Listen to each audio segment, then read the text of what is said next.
नमस्कार, स्वागत है आपका हमारे YouTube चैनल वेदा संस्कृति पर। आज की इस वीडियो में बात करेंगे निर्जला एकादशी की। हरे कृष्णा। कहा जाता है निर्जला एकादशी का पुण्य पूरे वर्ष की एकादशी के समान होता है, पर क्या आपने कभी सोचा है ऐसा क्यों? ऐसा कौन सा रहस्य है जो इस दिन को इतना महत्वपूर्ण बना देता है? जब जल ही जीवन है, तब उसी जल का त्याग क्यों? इसका उत्तर साधारण नहीं है। यह वह दिन है जब आत्मा शरीर पर विजय पाती है। यह वह पर्व है जब मन इंद्रियों को हराकर प्रभु की ओर बढ़ता है। निर्जला एकादशी केवल उपवास ही नहीं, यह ब्रह्म क्षण है। वह पवित्र दिन जब भगवान विष्णु स्वयं अपने भक्तों की परीक्षा लेते हैं, और जो भगत उस परीक्षा में सफल होता है उसके लिए स्वर्ग के द्वार खुल जाते हैं। आप सभी भक्तों को निर्जला एकादशी व्रत की हार्दिक शुभकामनाएं। भगवान श्री कृष्ण आप सभी को निर्जला उपवास रखने की शक्ति प्रदान करें। प्रिय भक्तों, इस बार एकादशी तिथि 2 दिन है। ऐसे में ज्येष्ठ माह शुक्ल पक्ष की निर्जला एकादशी का व्रत किस दिन रखें, इसके बारे में संशय बना हुआ है। इस वीडियो में आप जानेंगे एकादशी तिथि का पारण मुहूर्त और इस दिन रहने वाले सभी शुभ मुहूर्तों के बारे में।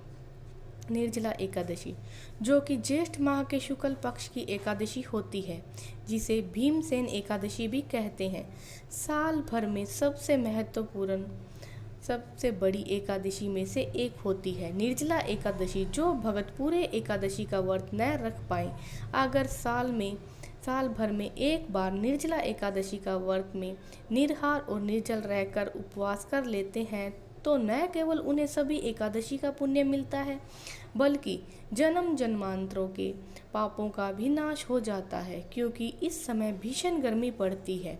इसलिए निर्जला उपवास रखने वाले सभी भक्तों को अपने स्वास्थ्य और अपनी शारीरिक क्षमता के अनुसार ही इस व्रत को निर्जल रखना चाहिए, और जो भक्त निर्जला या निराहार नहीं रह पाते, वो इस व्रत में जल, फल और दूध या सात्विक फलहार का सेवन भी कर सकते हैं।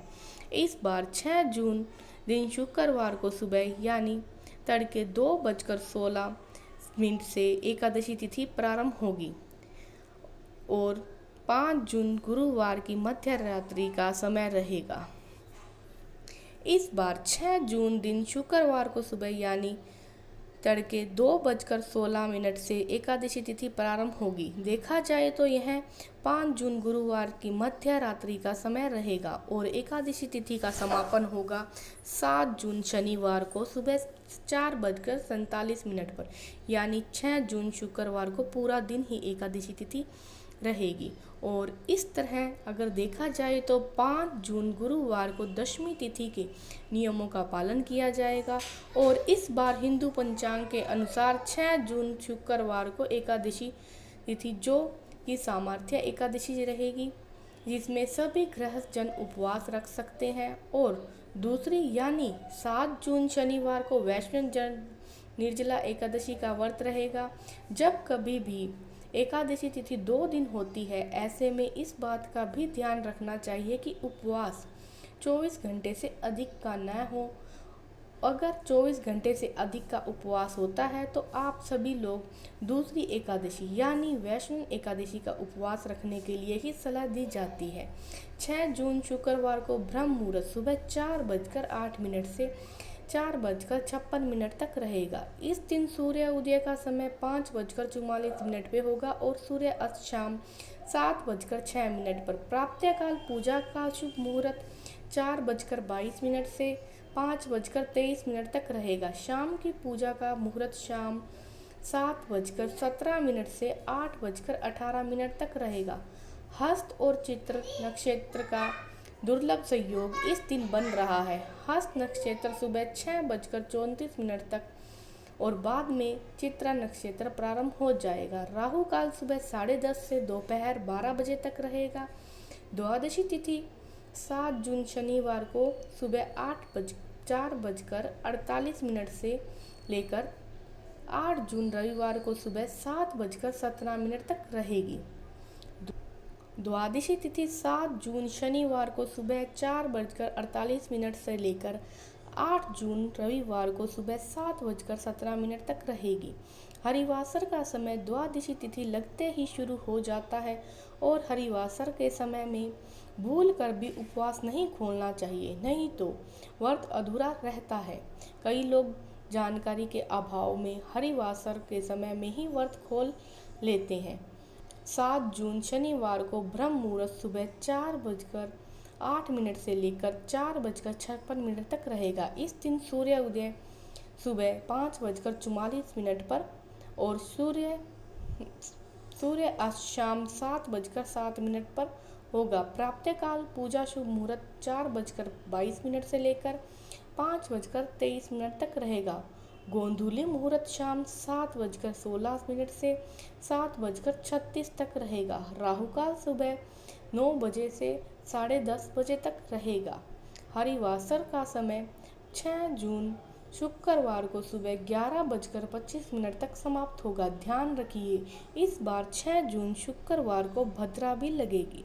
भद्रा दोपहर 3:31 से लेकर अगले दिन यानी 7 जून सुबह 4:47 तक रहेगी और भद्रा का वास पाताल लोक में रहेगा। अब जो लोग 6 जून शुक्रवार को निर्जला एकादशी का उपवास रखेंगे, उन्हें 7 जून शनिवार को दोपहर 1:44 से 4:31 के बीच में अपना व्रत खोलना होगा। और जो लोग 7 जून शनिवार को निर्जला एकादशी का व्रत रखेंगे, उन्हें 8 जून रविवार को सुबह 5:23 से 7:17 के बीच में व्रत खोलना होगा। ध्यान रखिए, 7:17 तक द्वादशी तिथि समाप्त हो जाएगी। जब भी एकादशी तिथि 2 दिन पड़ती है, तब दूसरे दिन वाली एकादशी का महत्व अधिक हो जाता है। ऐसे में सलाह यही दी जाती है आप सभी को कि दूजी एकादशी का व्रत ही करना चाहिए। दशमी तिथि के नियमों का पालन आप एकादशी व्रत के ठीक 1 दिन पहले करें। 2 दिन एकादशी का व्रत है, लेकिन आप जिस दिन स्वयं व्रत रख रहे हो, केवल उसी दिन आपको तुलसी जी को जल अर्पित नहीं करना। बाकी दिनों में आप तुलसी जी को जल अर्पित कर सकते हैं। अगर आपको हमारी वीडियो अच्छी लगी हो तो हमारे चैनल को सब्सक्राइब करें, लाइक करें